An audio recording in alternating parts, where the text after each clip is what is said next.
totelemi pe lisusu ndeko na biso Georges Alula aza na biso elongo nakomeka nanu kopesa yo mbote pe santé na yo boni. Santé malama pati boni yo na sepeli mingi koza devant wa téléspectateurs na bino. En tout cas esengwa oza kokuta na yo na Bruxelles. OK, merci mingi. Journée mkona lelo eza pona nini? En tout cas, on va continuer à télé pour la situation à Est et Mboka, situation à Beni, et qu'on continue à boiter. Aux Salamana Congo, c'est un véritable génocide.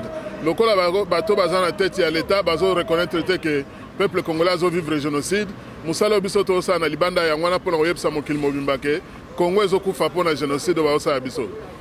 OK, comment na yo boye ndeko Georges Alula nalanda kompe tango mususu olobelaka keno okokende ozali wana po kende na Congo okende ba élection mais situation ezoleka na kati na Congo ozokango ndenge nini eza situation moko mboka eza occupé to pe mboka eza na forme nini na bambula nyoso to passé za ko lutter contre occupation wana na comment livre à partir des États-Unis pour na dénoncer génocide oyo ezo peuple na biso azo vivre et pour na ko benga na bango yango no moni to telemi na balabala yango no moni occasion bo na zanga ate parce que c'est ça le combat oyo et osala que to benga na ba occupant ya mboka na biso surtout to reprendre souveraineté ya mboka na biso na maboko ya bana Congo. Oui, tout le monde qui vient au Sangana qui a une coalition, pour cela qui vient surtout combattants, naba opposants, naba politiciens, pour Sangana qui est un bitini ko Sangana wana, est qui pona bande ko misus pour Sangana qui a un genval topé boloba ka non et sengili na biso peto Sangana. Te au moni soki genval salamaki et pesi biso envie pe ya ko la kisake loko tozaki toujours ko bunda potoba to Sangana to za la bomoko etc. Si Genval nous a aidé à faire ça, mais je pense que c'était simplement dû dans les temps. C'était le moment où Total n'a pas comme adversaire, parti à groupe combattant contre groupe non. C'est le moment où Total n'a comme combattant, tout ça la combat moko, Mouto a gagné combat gagné pour la Bissonioso.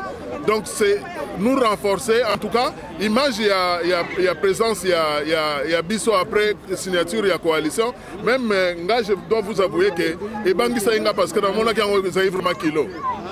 Les kilos, il fallait salama, mais le quoi est salami. Et un bébé c'est qu'à photo battre bien.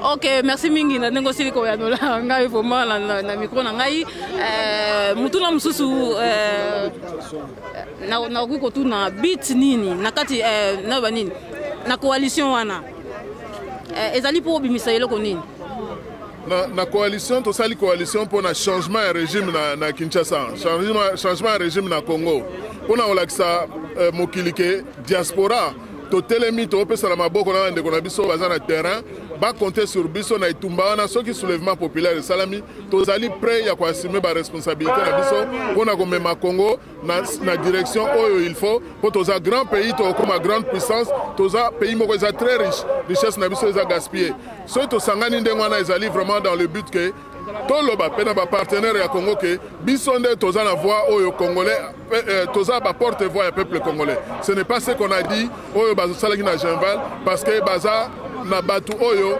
bakokai ko ya awate awana porte de Namir pour vous parler devant peuple congolais et nous sommes en train de le faire. OK, ndeko Alula lobili kamba soulèvement populaire aussi le koloba est-ce que na Congo kuna loko za homme politique na Congo est-ce que base ya ndeko Alula ezali kuna to ozaka na base no na libala non base ya kati ya mboka ezali puisque toza relié lelo na ba réseaux sociaux na ba jeune ebele donc ceux qui na fungoli téléphone nanga okomona ba message ata 1000 ya ba bonjour papa et puis à partir de WhatsApp bana basali ba groupe où ils ont supporté combat tozo sala et pourquoi ceux qui toza qui influence te ba kataki internet année passée entre le 19 et le 22 janvier. Parce que à partir du téléphone portable, tu définir réseau comme tellement puissant que y a un bank sabango et bâti monter manabiso diaspora po. Tokundaka bango, tolesaka bango, to tindaka bana classe, to balisaka bango. Si on a côté politique, bazana besoin na biso. Tunyoso batelemi ba avocat lokola la mettre à longo za pembeni nanga lobby justice na mboka ezali espoir que justice na mboka yotelema parce que c'est très important ke biso bato ya diaspora tokoka ojouer role wana oyo bandeko na biso baozela bati motema na biso. Ok, mutu liloba suka na koyebisa bana ya kin bana Kinshasa bana Kongo mobimba liloba ya suka nini okoyebisa bango.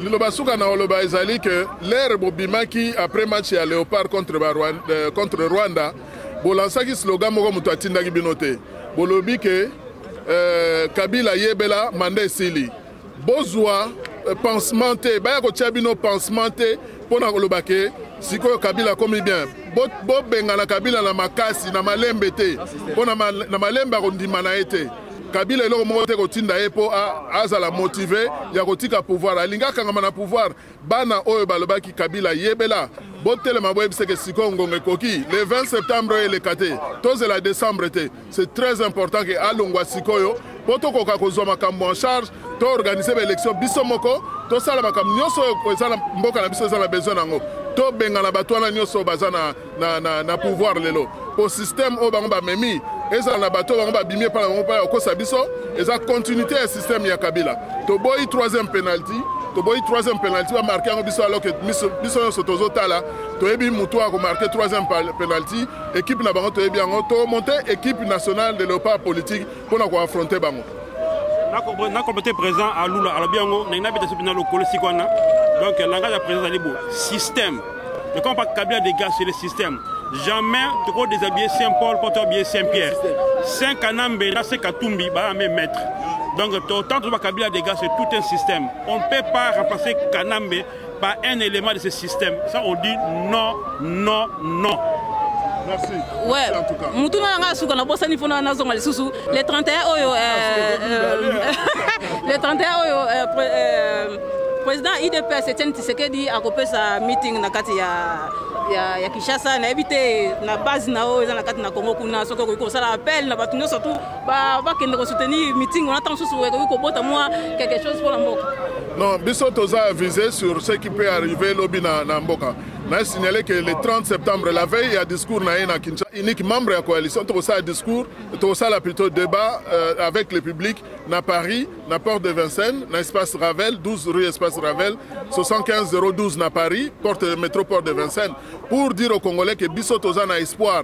Bisonde espoir ya mboka wana ba discours na bango ba osala le 31 kozala plus pour opesa biso somnifère pour peuple alala a bengala Kabila na malembe alors que tozo continuer lokota bibembe na ba manjili tozo continuer ko nager na kati ya sécurité appel ni tokokai kosala soki tozalaki comment dirais-je partie prenante il y a ba discussion na bango ba salaki na lingaki na engager groupe nanga na koki tokoki ko s'engager na likambo toyebi mutute makolote parce que yangonde emema Laurent Désiré Kabila na libulu parce que yebaki place kope bandaki te oyo biso toza miso ofungama toyebi nzela bauti nango te place baokende tokota masuwa na bango te masuwa ya solo yango biso bato ya diaspora oyo tozali awa après baane ebele toza na besoin oketelemisa mboka wana.